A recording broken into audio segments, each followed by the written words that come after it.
another episode of Playing the Artist. This is a weekly web show where I, myself, and my good pal Alex talk about just trying to be artists and stuff. And yeah, and Alex, tell them about the meat wagon. The meat wagon. My meat wagon, your meat wagon, Our meat wagon. our collective wagon. Yeah, not only do we talk about art, we talk about tabletop RPGs. And if that's the sort of thing that salivates your ear holes, those hungry, unsatiable ear holes for tabletop RPG talk, 3D printing talk, that sort of thing, then yeah, just follow us, like, subscribe. And I guess just game talk in a weird way. Yeah. All like that the selling of game talk. Just like two dum-dums adventuring in this world. Yeah, but it's always, you're right, it's always game related, whether it's like a board game or like, you know, a video game, something to that effect. Yeah. It's got to be interactive, you know? If I'm making something that isn't interactive, then it's kind of just like, feels just like a little bit off target for me. Yeah. Somebody said something that was really interesting about video games, where video games are more like theater than anything else. More like theater. Yeah, because you're kind of, when you play a game, you're kind of like if it's a good game, you really put yourself in the game and you play the role as the character in the game, you know what I mean? It's like, well, this character does this, so this is what I'm going to do, kind of thing. So you're kind of like playing a, you know, you're acting out something, even though it has nothing, it's not real, it's not an actual, like, you know what I mean? And the same thing in a board game too, or even like when people probably used to play like chess, I bet. They're probably like, oh, thinking like a general, and like, oh, moving their pieces around. You know what I mean? Sure. So yeah, just gaming in general is a deeper level of engagement than a movie or music or something. Not just because your hands are tied, but also because, you know, you're actively thinking of like there's a lot of like onus on you to progress whatever you're doing forward. Yeah. But go ahead. Yeah. Some games are more like that or less. Like some games just really take you on an adventure, and some games it's really up to you to kind of think about it yourself. Yeah, exactly. It's not really going anywhere if you don't do your thing. Yeah, totally.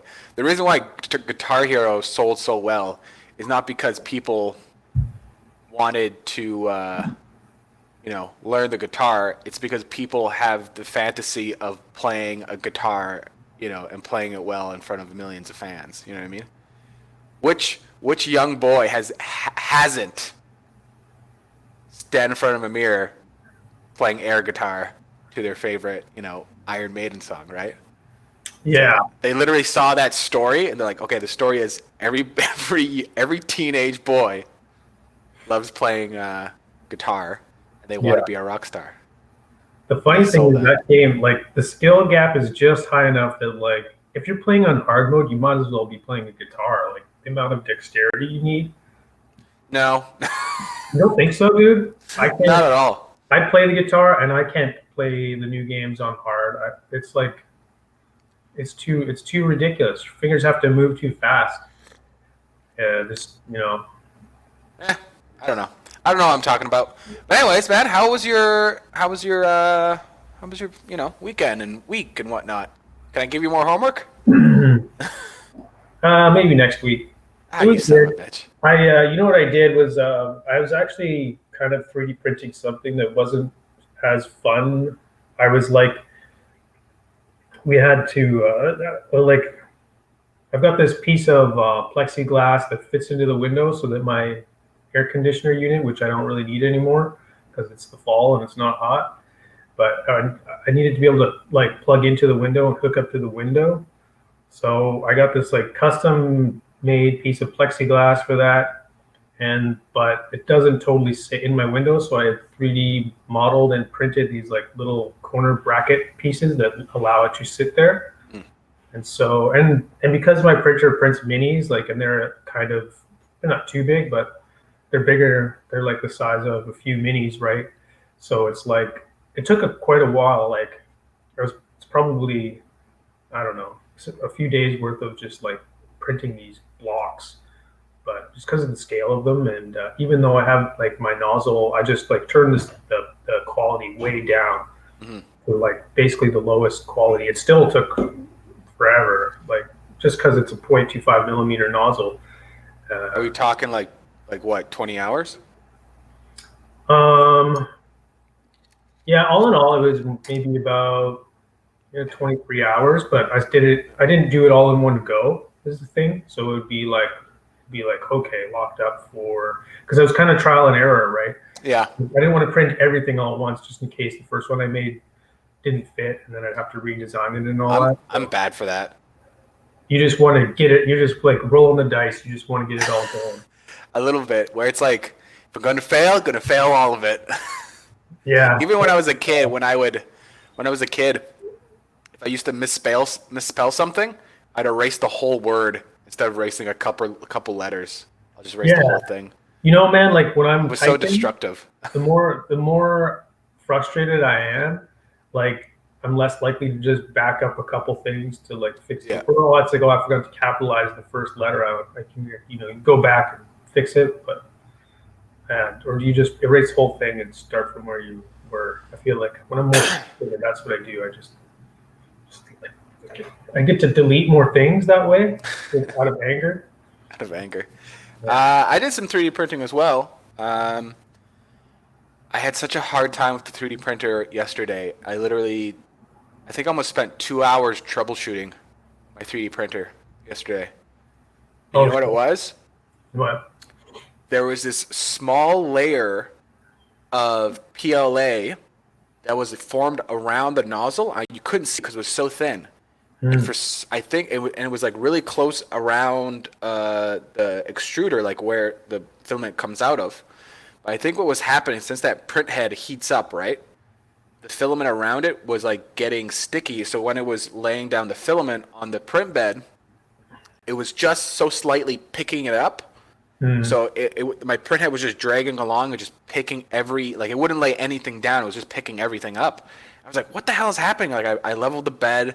I like made it extra tight and I made it like extra loose. I tried it a couple different ways. I was like, nothing. It keeps just grabbing everything. And then I like kind of like poked at it and like just peeled at it, and I just like peeled away like a thin layer of like just goop. I was like, what the hell? You know what I mean? So I didn't know it could do that. So it had like this invisible layer of plastic PLA, and every time I would heat up the print head, that little layer would heat up and get sticky, and then when the PLA would come out, it would just start snagging and grab it and just like start balling up. So clean your print heads, you weirdos. Yeah, yeah. You can use some Scotch-Brite. That's what they give you with the Lulzbot printer, and yeah, it's a pretty important thing because I've had that same issue, and I had to go through that this week as well because I haven't printed in a while. So, like the first thing you do is you got to get your printer, just like get it clean the bed off. Like mine's a glass bed, so I got to get the alcohol out and like make sure it's really like clean there and free of like dust and like thin. Sometimes there's like thin layers of PLA on there, and I got to really make sure that's all off. And always like after I clean it, my first layer doesn't stick. It's just like I think it's because there's still just some like a little bit of alcohol still on there. So usually like I'll print something after I clean it, like I let it dry and stuff. But then it's when I first peel off, I cancel the print, I peel off that first layer, and then it's really good and like primed and ready to go because like all the gunk, it's been peeled off like a mask, like Oh. it's off of a nose. Why not take like tape or like one of those rollers for For like cat? for like your cat, for like cat hair, those rollers? Why don't you just take one of those, just roll those, like take a clean one and just roll that across your bed and see what I happens? don't know. I really don't like gunk on my bed. Like I tried when I was first having issues, like I didn't really know how to tune my printer, and I tried putting glue on the bed because sometimes they recommend that, right? And I didn't have a good experience. It was just like uneven, and you know, I don't know. I just had like a gunk on my surface, and I had to get it all off of there. And I just wish I'd never done that because all I had to do was really just tune my Z height and level my bed and stuff like Yeah. that. So that'll take you way further than any kind of like sticky trick you got up your sleeve. That's true. What's up? Yeah. So Fabrice is in the chat. Hey, buddy. Yeah, maybe next week I'll do some homework. I'll let Antoine give you some homework. How does that sound? Yeah. And we were given a comment to talk about price points on ST files.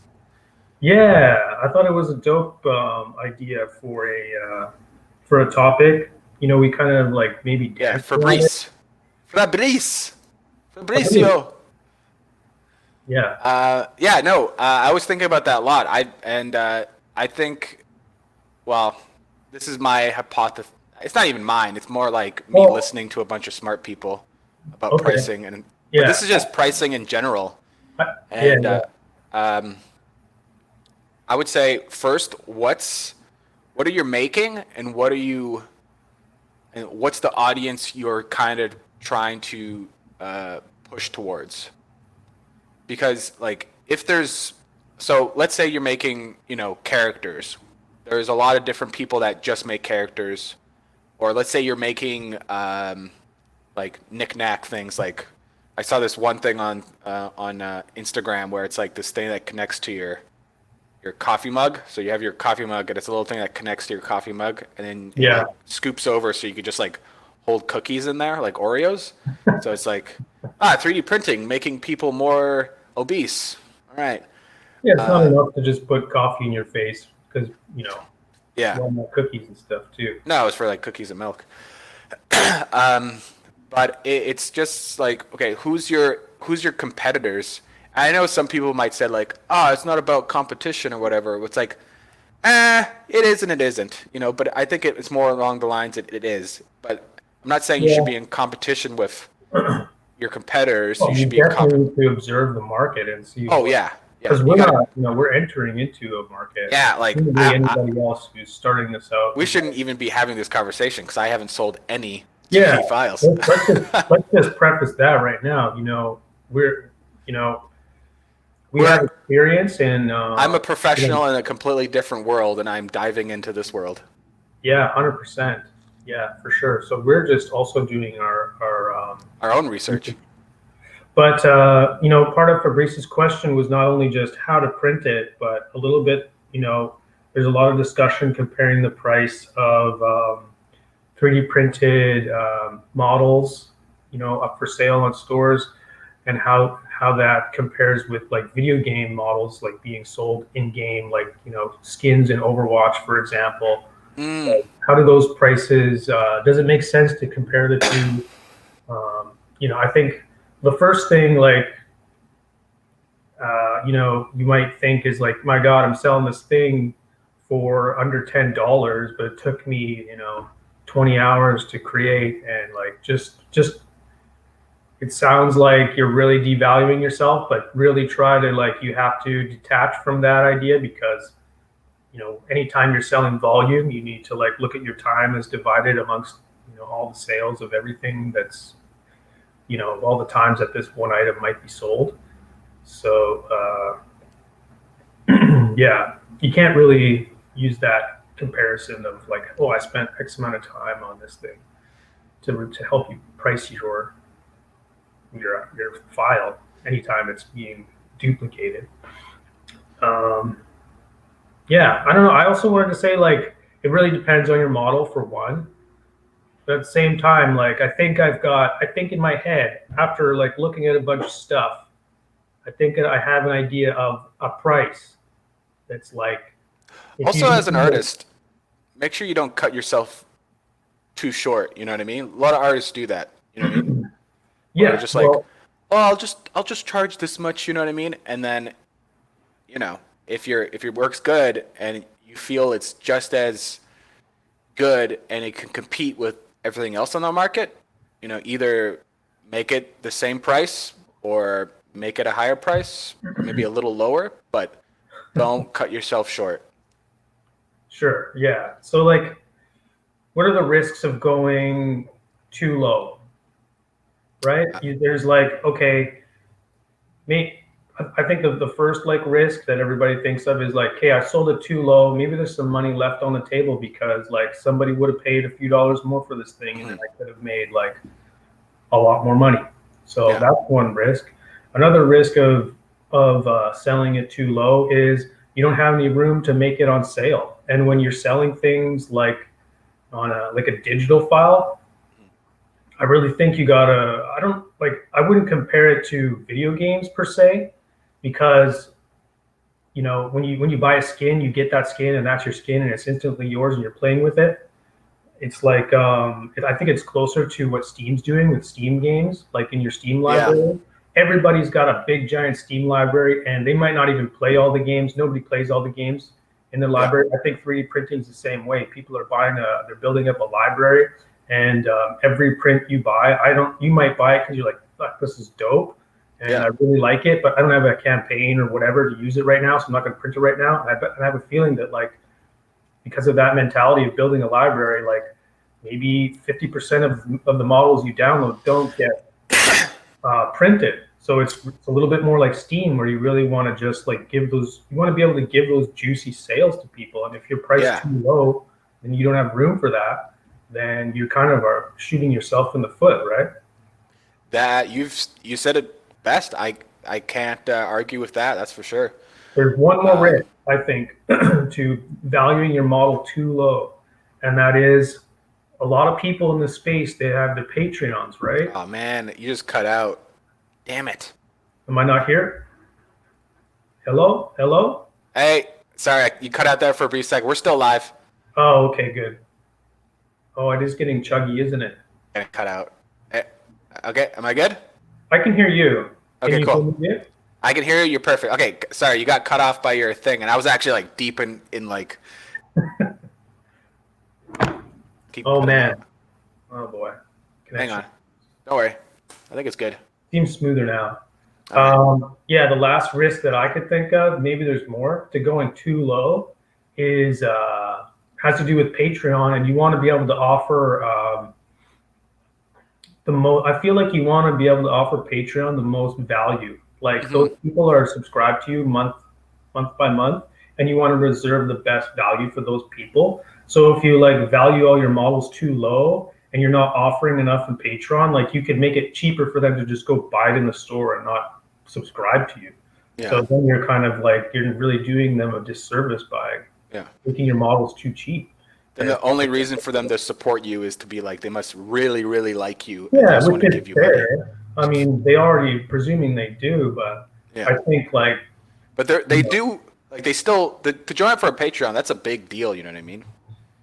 Like either A, they're offering something where it's like, I like this and I can get behind this, or B, they're just someone you really love and you just want them to succeed. So you're just like, just take my money and like take my $1, take my $2, take my $5. Yeah, well that's what that low $1 tier is for. It's like, I just like you and I just want to support you, and I don't necessarily need to engage at the deepest level, but here you go. But for those people that do, like they're giving you the $10, or some people have like as much as like $30 a month. You know, Patreon, like damn, like. In a weird way, you're kind of like, because there's always a higher end tier, and it's kind of the same model.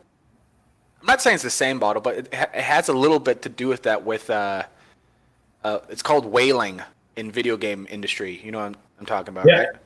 So there's always somebody, either somebody that got in a car accident and his insurance gave him like hundreds of thousands of dollars, or like a rich Sikh prince that just loves Candy Crunch, and they just like have money and they're just like, yeah, okay, boop, and they just fucking drop it on you. You know what I mean? Yeah, and your whole scheme, you kind of want to leave. It's hard, man, because you want to leave like some avenue for like people to rack that up. But every time you do that, it's like, okay, I have to reserve some content for like this whale, And every little bit It's of true. content you deserve, it's like your diehards are kind of the ones. It's got to come from somewhere, right? So it's the content that your diehards would normally be. It's They that want. little balance, and the best way you could say it is, do what's meaningful, not what is expedient. So, put more love and care in everything you do, and everything will be a little bit better. But Yeah. yeah. So yeah. Also, So those are the risks for going too low. I can only think of one risk for like pricing too high, and that's just simply that like it's too high. Like people don't see the value and they don't purchase it because it's like that's that's. true, but maybe you might even out your odds though, right? Because if it's too high and less people purchase it, uh, it might even out, right? Because Mhm. it's just higher, but there's less purchases. So it depends. Like if you're trying to market yourself as like these super like limited kind of things where it's like, well, I'm gonna make these and after that I'm gonna like discontinue them, But that's kind of weird with a digital file. It's very strange. But it happens to video games too. There is games out there that are discontinued that you can't find anymore that are really hard. Like Xbox era, there's a lot of Xbox 360 games that you just can't find anymore. They're very hard to Yeah. find. Yeah, a lot of games are, yeah, that like kind of limited time content is also, it's like, it's like you're really convincing people to get in on it while you can because next time, you know, like this time you missed out and you don't want to miss out next time because this is a limited run of content. Yeah. It's kind of like a strong arm negotiation to getting people to I engage. think that's how some people do with their Kickstarters. Because their Kickstarters, people that make their Kickstarters lowball their Kickstarters hard, even the big ones too. Oh Like yeah. like printable scenery, his last Kickstarter, he didn't even have stretch goals. He was just like, okay, this is for one set of the models, and this one's for the other set of the models. And if you want both, you pay like 150, but you save like $60, right? Um, so, Yeah. and it's Oh, sorry. So, hey, have you been on the Printable Scenery store? Do they have a store? I didn't really yeah, check yeah, they them have a out. store. I've been there What many kind of times. range of pricing are they going with for their stuff? Like, do they sell in bundles? Do they sell individual items?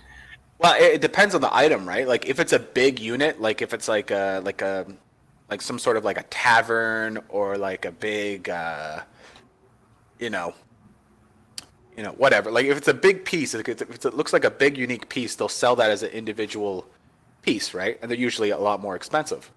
And then they'll have like their tile sets. Well, they won't just sell one individual tile. They have like Yeah. kind of like a little bit of variety, and it's kind of like a little set, and then that will be like maybe like $11 for the little set or whatever. And even for certain like scenery stuff or just like some scattered terrain, you know. So it's priced where it's kind of like that's the thing though. Like the way it's priced, it's kind of like it has to depend on uh, the utility of what the object is. Yeah. You know what I mean? Like I could spend just as much time on, let's say, you know, 5 walls and 5 floor like tile sets, right? Hmm. As I spend just as much time on that than spending it on a full on big building that takes like 2 pieces, right?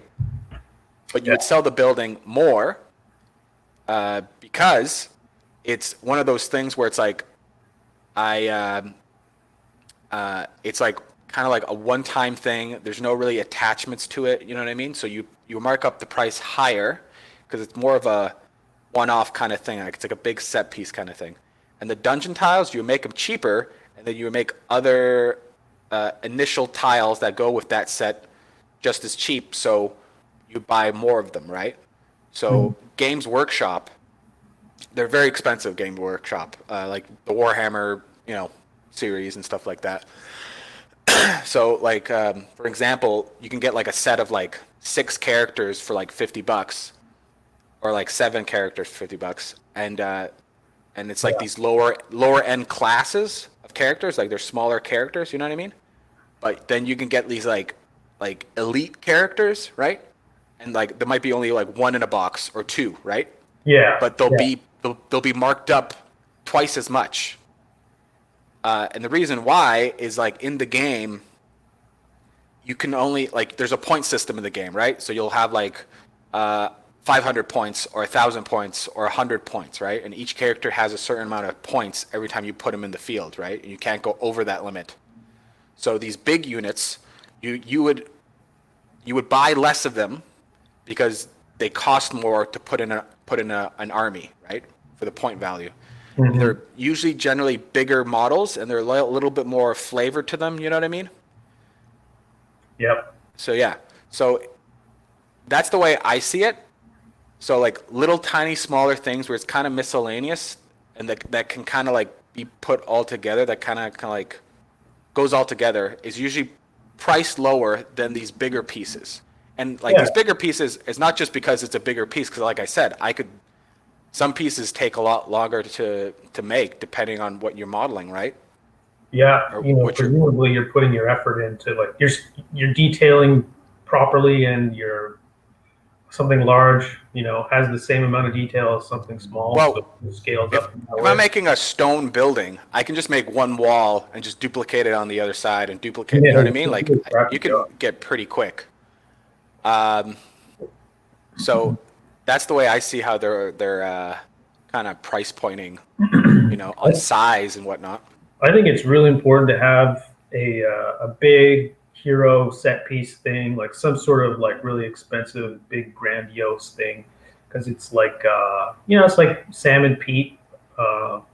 This is where I was exposed to the idea of price framing, where you have your one really expensive item, and it kind of plays back into the whales too, right? Something that they're after, that everybody, like, maybe you see it and you're like, man, that's way too expensive. But then you have the smaller, kind of just as cool item, but is more affordable. It makes that seem even more affordable because there's like this other thing that you can't afford. It's like, well, this is also really cool and I can afford this.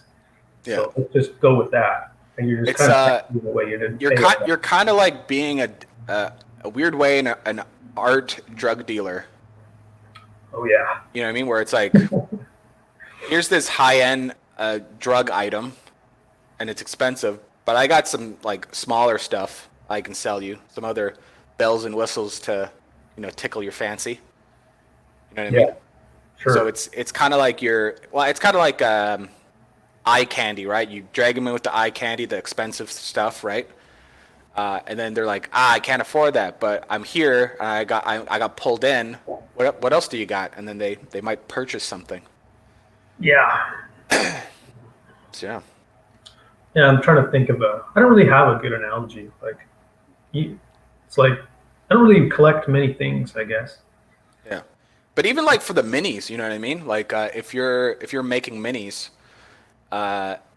you would your miscellaneous characters, like little like generic little soldier guy, whatever, you would probably price them up lower than, let's say, a boss character, right?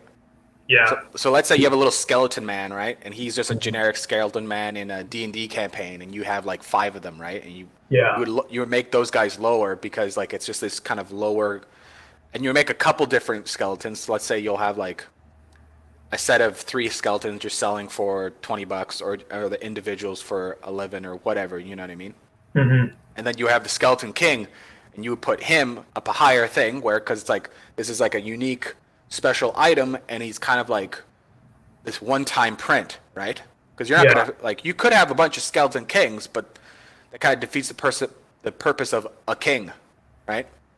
Yeah, I think you also need to think about genre a little bit when you're pricing things. Like, so if you're making a model, whatever it is, for a fantasy, that like, okay, this is going to appeal to a lot of people, and so I think it's probably, when it comes to just like numbers, by the time it's run its course, it'll probably have sold a lot more. So it makes sense to like price it down a little bit, because there's a lot of people that'll be interested in it, and there's a lot of competition, and yada yada yada.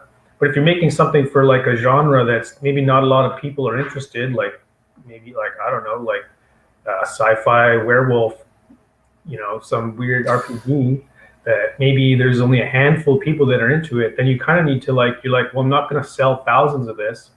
I'm going to maybe sell dozens of this. So I probably raise the price a little bit because of like think about. I'm going to disagree on you there for a minute. Okay. And the reason why I'm going to disagree with you on there is because there's no overhang, and there's no like shipment cost. There's no material, like there's no, like it's just a digital file, right? And it's just a flat rate, $3.99 or $5 or whatever. Yeah. And then you get the file, and it doesn't cost me anything except taxes in the future. Wait, does it? Yeah, taxes, of course, because if I get money, I got to pay taxes. So I would disagree, because that doesn't really have to do with shipping and stuff. It has to do with like. No. I mean, what I mean is if it's this niche thing, then I think you should just keep it the same price. Yeah, but like it's I think in a lot of genres, like a lot of niche things, you pay a little bit more for. I suppose so. It's like going to that mom and pop restaurant versus going to McDonald's. That's a good point. These burgers are $3, but you're like, oh, I really love this local place. I'm willing to pay a little bit more for it. But I'm just trying to argue with you. That's all. That's good. Let's keep ourselves honest, because, like you said, we're just theory crafting here. But because like our work is so like easy to duplicate, like you said. Well, it can be like that. It could be what's the word? It could be it's scalable infinitely. You know what I mean? Yeah, because otherwise, if you don't do that, then you'll just and you put your business hat on. You're like, well, why would I make anything besides fantasy RPG stuff? It just sells more. If everything's priced the same, then it's like you gotta find a little bit of a balance there. Well, okay, can I stop you there for a second? And if you're into werewolf sci-fis and you're like, fuck, I can't find it anywhere. Finally, I found one. Oh my God, it's a little bit more expensive, but you know what? That's cool because this guy is like looking out for me. That's true. But the thing you were saying, like, just a moment there, you were saying I'll do more sci-fi, fantasy stuff because it's more profitable.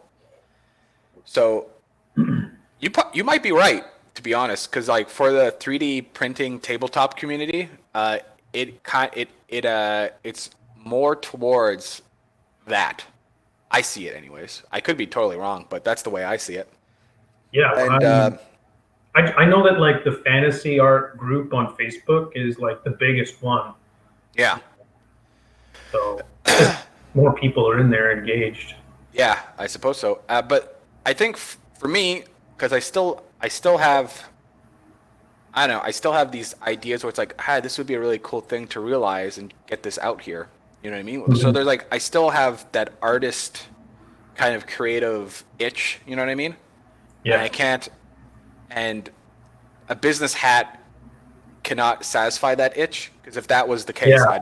I would be a rich man. Yeah. When you're wearing your slouchy French beret, is it? Oh, your artist hat, you need to slap that business guy right in the mouth and tell him, yeah, I'm going to do this.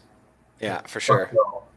But it's still on the same lines of where it's like, I'm also trying to sell this thing and then, try to do good and try to like be a success. Yeah, well, it'd be nice if it's a success and you want it to be a success because it's your livelihood. Yeah. So yeah. Yeah. Even successful artists, they like make something that's really like that they really enjoy and it's personal for them, and it just doesn't turn out to be commercially successful or no one else likes it at all. That's true. But like your favorite artwork is that work that somebody's made that like the masses don't agree with and don't like it, and you're like, man, they're stupid because I think this is awesome.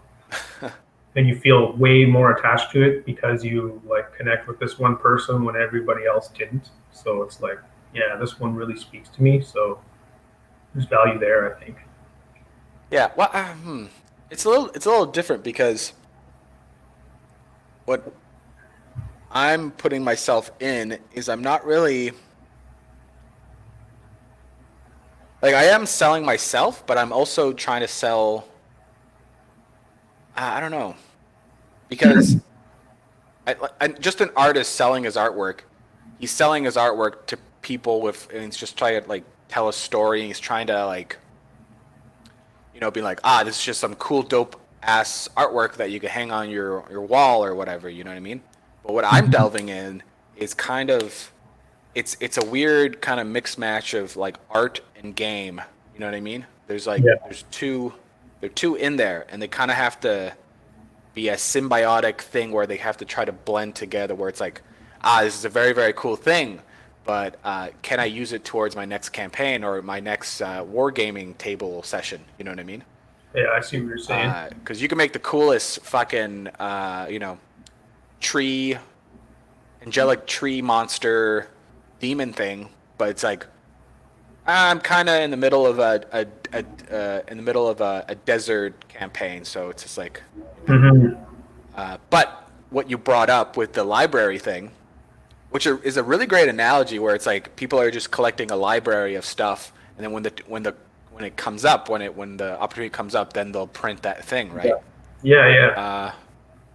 Well, there's an idea where maybe some people might do like but that'd be like kind of shooting yourself in the foot if you like discontinue the model, right? But like if you create a sense of urgency, right? Supply and demand, right? You get You mean more like, You'll get more sales in the long run. Not in the long run. Like at the initial point, you would get more price sales, right? yeah, well, yeah. The theory is that you announce to the world, I'm doing a limited run, Yeah. and then you sell out of your whatever it is. That's why those Kickstarter exclusives always do well, huh? Yeah, and then next time when you do an unlimited run or a limited run, because presumably people are like, hey, that's a cool thing. How do I get one? You're like, sorry, that was there's no more of that. That thing's all Yeah. sold out. And then the next time you do a limited run, it raises the value, and everybody thinks, I better get this now while the window's open because fuck, I missed out last time and it sucked, and I don't want to feel that way again. So that's the theory there, and I get it. It's so hard for me to like. I don't want to like. If something is really good and successful, it's like, oh, I want everybody to have it, you know. But this is the thing, though. Well, here's an argument. Is that thing good and successful because you're just saying you're not gonna have it for mass market? You know what I mean? Like it's only gonna be on the Kickstarter. Yeah, I don't know.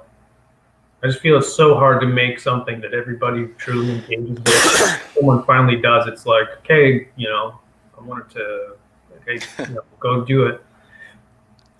But I think, I really like it for Kickstarter. I like having the exclusive content in the Kickstarter. I think it's really because there's certain like hurdles you want to get over, and you want your Kickstarter to get funded early and stuff, so that people like have a lot of confidence in it as the campaign goes along. And yeah, I think. I love the idea of just having like a unique model figure thing that's really cool. That okay, first week, if you back in the first week, then yeah, here you go. Shit, I think I might have to do that. I think you should, man. Have something cool. Dice Tower, Oh shit, a cool industrial sci-fi dice tower. that's pretty insane. That's kind of cool. I like that idea because it's not like the campaign itself, like or your whole project itself is so like It's very separate because you could use it for pretty yeah. much anything. You don't need a dice. It doesn't like add or detract to the value a ton, but it is a cool perk. Yeah, for sure. Yeah. It'd be sweet. And I don't see a lot of sci-fi dice towers. No, you don't. I can't even think of one. So, I'll have to be big enough. you should give it a go. It's just got to be big enough to. I mean, do you use D20s in that game? You're not rolling. No, well, it depends on the game, I guess. But for for Warhammer, they use D6s.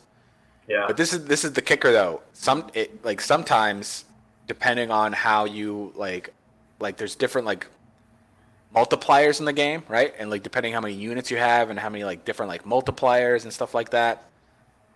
Some people they'll be like rolling like literally like a handful of dice. They look like they have like 30 dice in their hands, and they just go like that. And So funny. it's actually a lot of people will play with smaller dice because that will happen, right? So you don't want to roll like 30 regular size dice, so they'll get smaller ones. So you don't have to like have like you don't need so much room. Yeah. So yeah. That's awesome. I don't know, something fun about rolling dice, man. Yeah, rolling dice is fun. That's why I love Dice Throne. Have you played Dice Throne? That game? It's What? it's a game called Dice Throne, but throne is spelled like a king's. Oh, okay. And it's sort of just like a. I It's thought you were almost just like talking a about battle gambling. arena.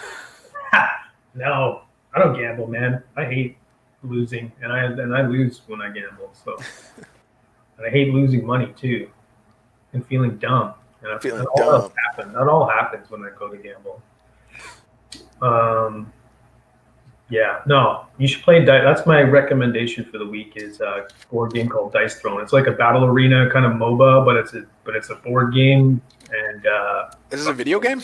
no, it's a board game.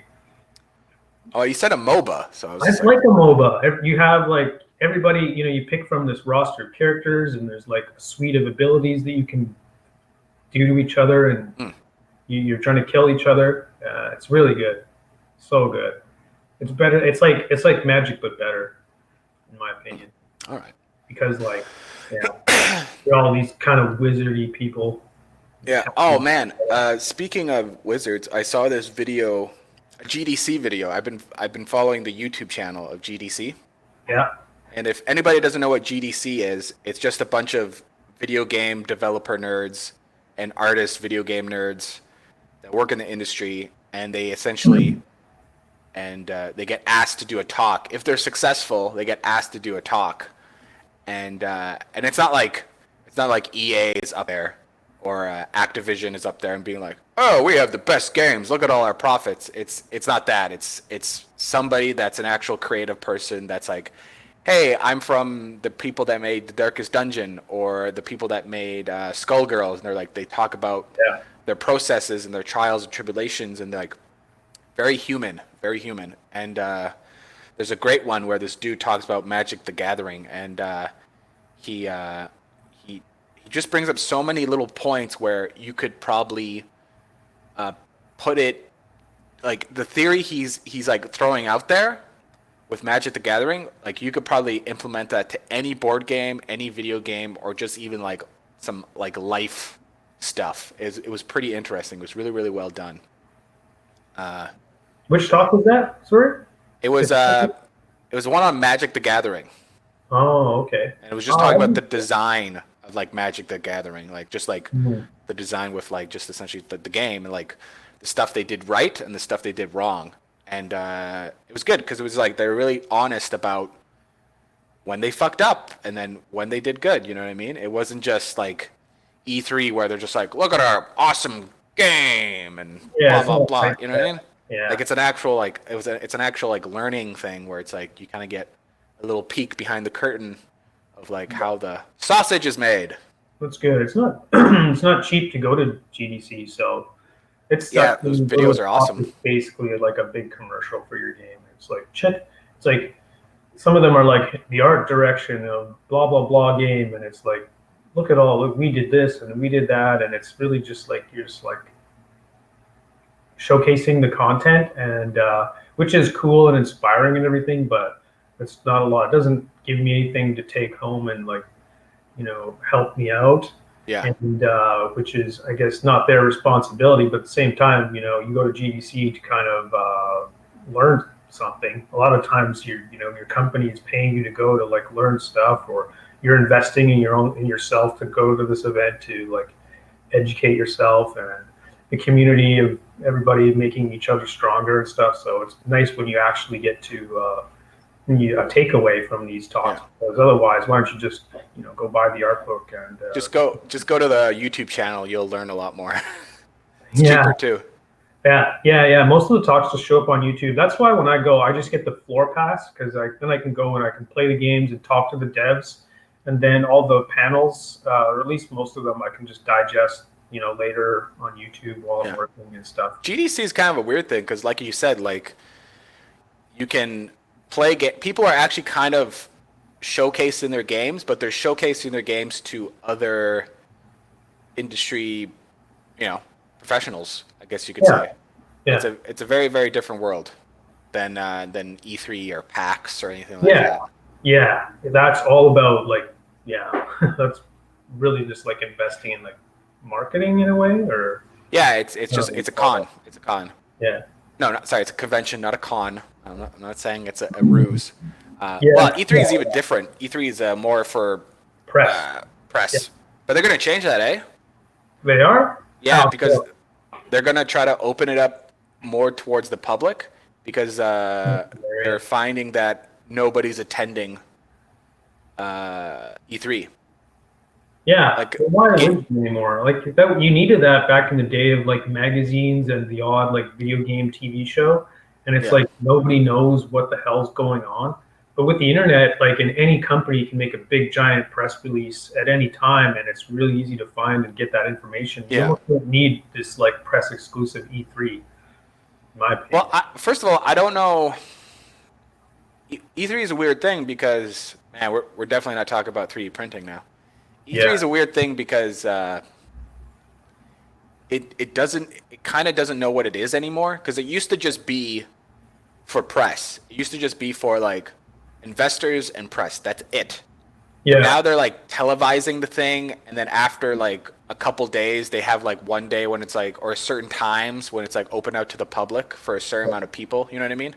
Mm-hmm. So they're not being. They're just very wishy-washy. It's like, is it a press thing or is it a public thing? And they're kind of like trying to tackle both things because like their numbers are so low. They're like, oh, this isn't good. We need bigger numbers. And it's just like, well, no, it depends what you are. And what they want is bigger numbers. And it's just like, well, then I guess you should be a convention thing, then not a press thing then. Well, it used to be a convention thing. It used to, No, it was a press thing before. Yeah, well, that's why I find it so funny, is because it's been flip-flopping back and forth. Like before I was ever in the industry and stuff, I remember like E3 being a big thing. Yeah. And it was like it was developing as a con, and it was getting like, those grandiose booths and the booth babes. That's something you don't see anymore. That's like the whole. That's the thing. Everybody's cosplaying so well that you almost don't need booth babes or dudes. Oh, there was a few at PAX. No, it's not that, you silly goose. It's because people are like, it's sexist. These women, they're justified. What's the word I'm looking for? They're bad PR for the companies to like. Yeah, exactly. You can only get booth babes when it comes to like fancy cars, but maybe actually no, you don't even see booth babes at car shows anymore either. Yeah, that's not a thing anymore. It doesn't look good. I think like the demographic is not like 99% male anymore. I think it's maybe like 70-30, 60-40 or something. There's a lot of girls who go to PAX, and like maybe, I don't know, maybe some of them are into booth babes and maybe some of them aren't, but you can't just like single everybody out. That's true. That's probably a big reason. I have no idea. How about having an equal amount of booth babes of different gender, you know what I mean? Yeah. So like, if you have 100, if there's 100, if you have at your booth, if you have 2 female booth ladies, you have to have 2 male handsome booth men. How about that? Equal rights for booth babes, not just for females. And maybe some like androgynous booth fellows, or like a booth mantar. A booth mantar? Yeah. Who's mantar? Isn't it like a big manitar? So what's that thing with like a buffalo on its head, and it's like a ox body, and he's a man? What are you talking about right now? Fantasy creature? Why? Well, just in the interest of diversity. Furries? That's a big market. Well, it is. It is and it isn't. How are we? Oh, man, we're just getting on a whole different We're just getting on a crazy tangent. It is and it isn't, but there's a plateau to that industry because I found that out listening to One Fantastic Week, where they had this one young lady on, and she used to do. She had like only a couple pieces to. She was doing the internship, in One Fantastic Week. She was doing the internship, Yeah. and she only had a couple pieces. And then Pete's a very clever guy, despite the way he looks. And anyways, what was I gonna say? Don't hate me if you see this. I love you, Pete. What was I gonna say?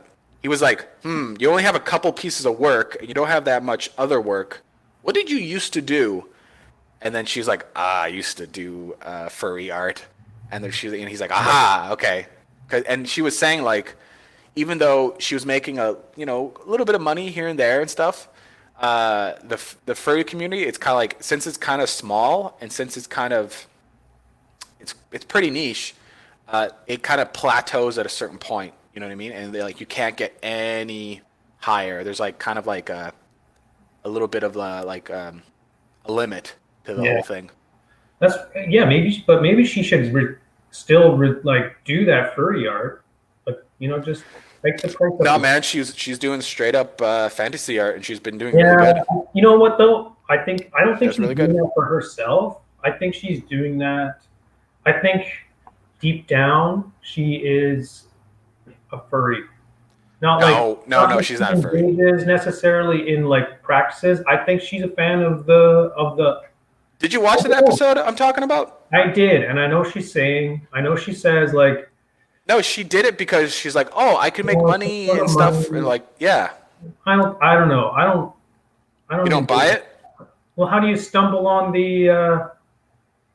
I don't know. I just How did you stumble on knowing what furries I'm are? not, like I draw mice and stuff, but I'm Yeah. not getting sucked into this community because the money is so amazing and it's like changing my life. Well, it wasn't that amazing. It wasn't that amazing, the money, because she decided to change her whole completely different art style career. So, like I said, I don't know. I think she should. I think she should be honest with herself and continue to make the odd furry piece because I think she no, does. I think she is being honest with herself. I think what she's doing right now is what it is. I forget the lady's name. Fuck, I wish I would remember it. I think she's. I'm not saying she's being dishonest with herself in the work she's doing now, because right now she's painting like a lot of trees and Landscape stuff, and it's awesome. People aren't just like one dimensional, and she can have deep interests in many things. But to have engaged in a community for 10 years and to say it's not. She didn't do it for 10 years. Didn't she say like 7 or 10 years? I thought it was a long time. Well, hey man, look at me. I went in the video game industry, Yeah. and I like school wise and working in industry. I have like 8 years. You know what I mean? Pursuing that career. Yeah. Now I'm kind of pretty much changing the whole thing. You know what I mean? But it's always going to be a part of you, and you're always going to have that knowledge and like a soft spot and a fondness, I think. Here's one. Or you're just going to be spiteful, have this hatred in your belly. Wait for all time. No, here's another thing. I don't draw anymore. How about that? I drew my whole goddamn life. I think you should at least sketch. One thing I'm doing is like sketching my ideas before I make them, and I think it's fucking helping a lot. So that when I sit down and do the work, I know exactly what I'm sketching is. If I do sketch, it's completely different now. I'm not sketching things like this. You know what I mean? That's not a sketch. That's not what I'm talking about. You know what I'm talking about. Like, I'm not making Skeleton Man and stuff that looks like it should be tattooed on somebody's body. You know what I mean? Mm-hmm. Yeah. Because that's what I used to make. If I would sketch now, it would be like, I'm going to make an archway. I'm going to make a cool archway. So, you know what I mean? Like, it's completely different. You know what I mean? And you know what? I could probably go down. I could have easily went down the road to being a tattoo artist, and I probably would have done pretty good. I bet you. But They make a good hourly wage. yeah, that's true. However, though, actually, they don't even get paid that much. They get it's something like the Yeah, average it's the wildly average so the average tattooist gets paid between like 50 or 40,000. You know what I mean? Which is honest living. You know what I mean? But mhm.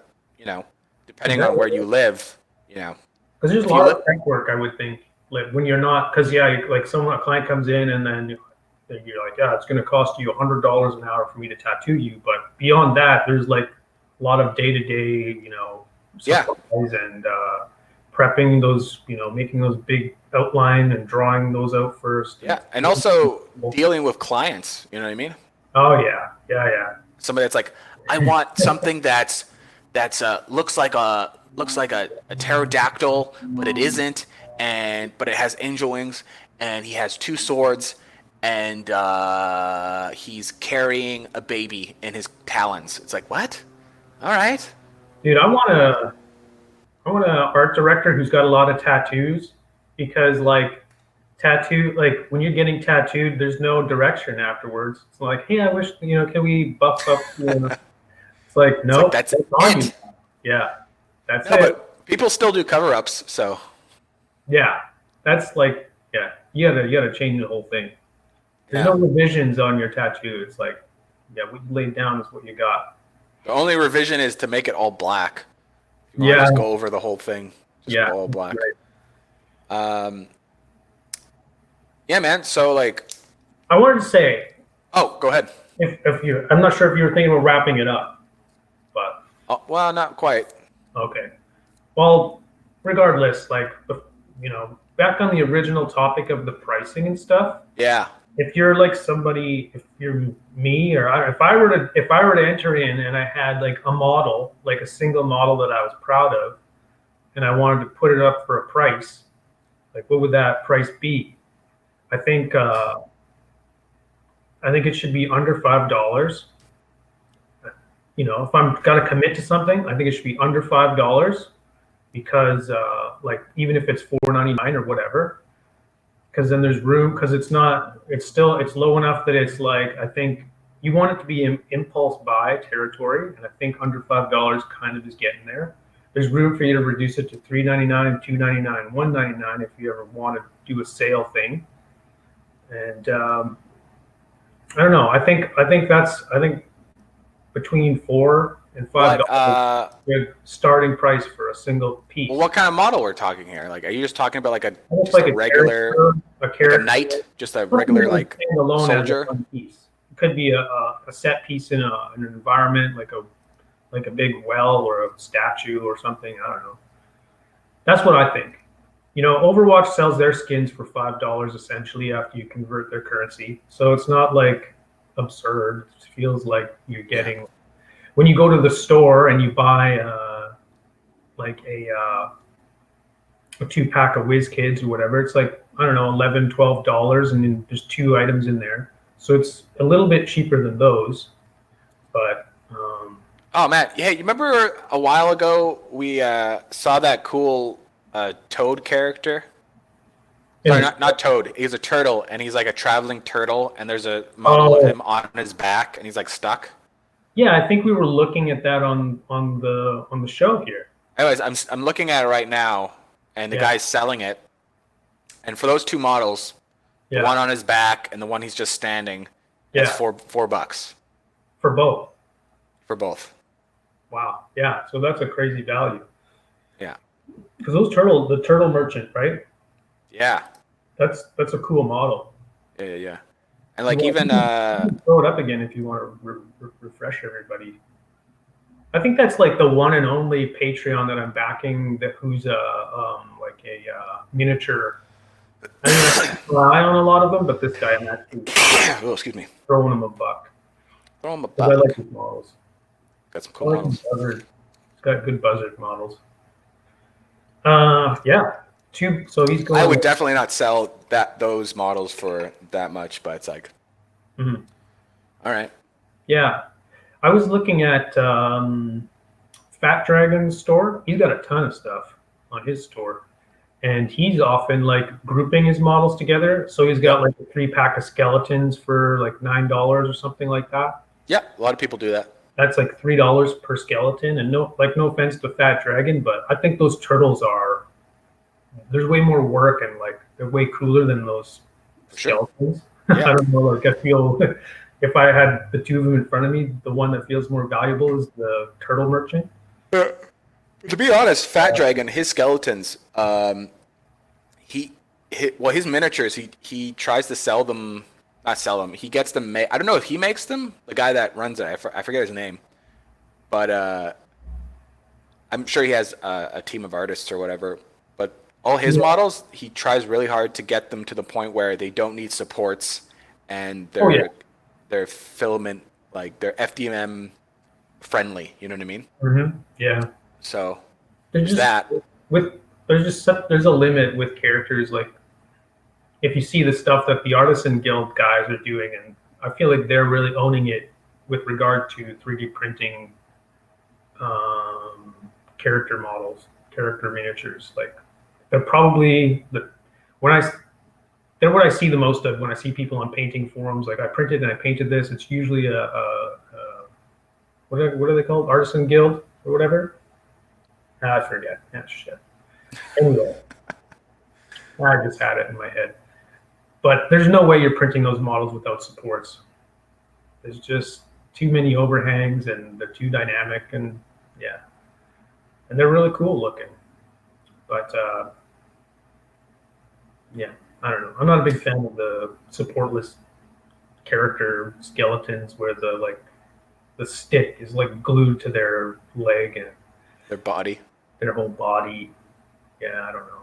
It's just a bit. It's sometimes it's good, I guess, but it's rarely good to the point where it's like breaking my disbelief that this character is actually standing there. I guess I don't know. I don't have Oh that no, much. there's plenty of different creative ways to fix those overhangs and stuff like that, and the way you Yeah, should do it and whatnot. yeah, totally. I agree, but it takes time. It takes a lot. That kind of creativity takes a long time. Anyways, we should start wrapping up here. It's been an hour. Yeah. Was there anything else? Next week you can give me homework, so think about that. Maybe I should. When do you want homework? Can I give you homework? My homework is I gotta clean up a bunch of models and make sure they're ready for printing. Hey, aren't you done? I You're am. done? I'm done all the models.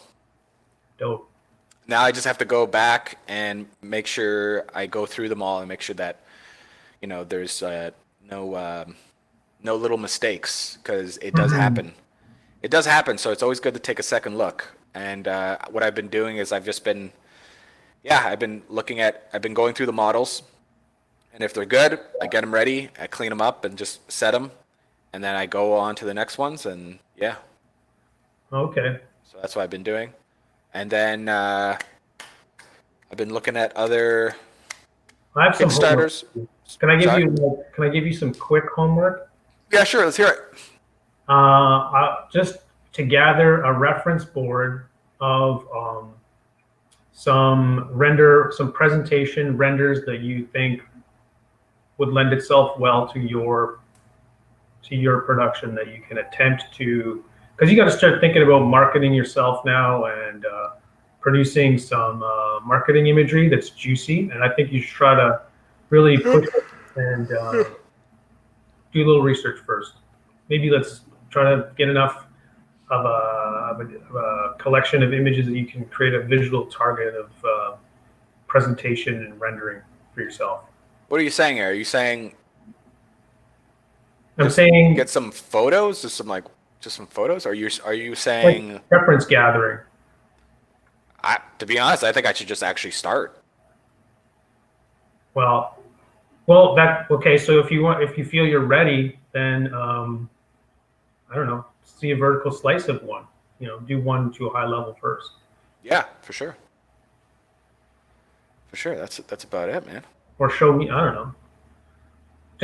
Just present it to me in a way that I can see what you're gonna do. Okay. I see what you're saying. Like, how about this? How about I get I get a banner done. Okay. You know, like the first draft of the Kickstarter banner. You know, like the first little thumbnail that you see on Kickstarter. That usually is. Anyways, you know what I mean. Sure. All right. Now you do whatever you want then. What is it then? Is it do whatever I want or do the banner?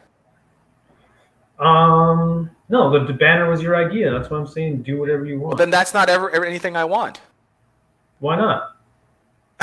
Because if I wanted to do anything I want, I probably would have just keep. You know what I thought? Like how I was like when you lit up about making that other model for the exclusive Kickstarter exclusive, which I still think you should do. I'm gonna do it. I have a feeling that now that you're done doing all the modeling that you need to do, you're like, you almost want to procrastinate about the next step of getting into marketing by making more models. Yeah, but I think this will be good I think this will be good though, because I wanted to make a dice tower regardless, but I just didn't get around the time. I think something is a good idea. How about this? Okay. I don't touch the dice tower until all models are ready for the 3D printer. Yeah, do the hard work first before you do the fun work. It's not even the hard work; it's the shitty work. So. Yeah, that's right. The tedious work or whatever. Yeah. Whatever you want. Yeah. Yeah. Still creative stuff. Probably solve some problems. Cool. We'll wrap this up. Let's do it. All right then. Thanks it. for joining another episode of Playing the Artist. Mm-hmm. If you want to help out in supporting the show, well, it's pretty cheap. Cost $0. I'm sure you can afford that. And how do you do it? Well, you first subscribe and you hit the little bell icon so you get notified when we're live. And leave a like, which is super, super nice. And if you're like, hey, you two country dummies, I want you to talk about milking cows. So maybe write that in the comments. Don't write that in the comments. Write something actually useful. But yeah, and you can join us every Tuesday at 7 Pacific time. Alex, where can we find you if you want to look at your artwork and blah, blah, blah? The usual, type in Tiger Skull RPG into Facebook or Instagram. Yeah, that's where I'm at. That's where I'm updating my day-to-day, week-to-weeks. And just whatever kind of artwork I feel like doing at the time. I've kind of been getting off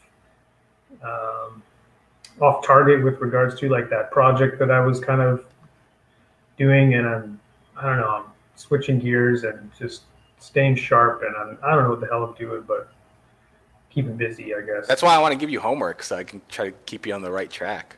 I know. I'm just like, so I feel like I keep deviating and doing miscellaneous things, and I'm afraid homework will just make me deviate more, because last time I made homework, I actually really enjoyed it.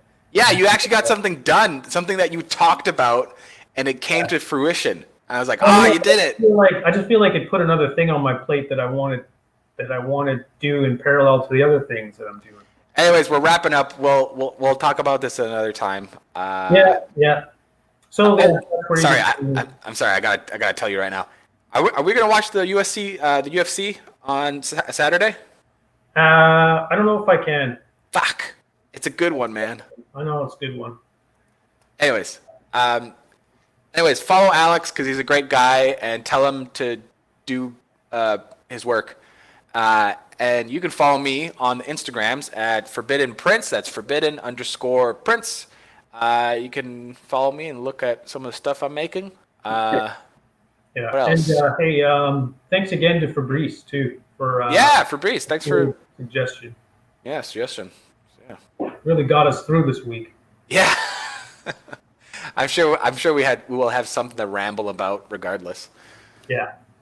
Anyways, okay, that's it, Alex. I'll see you on the next one, or maybe even earlier.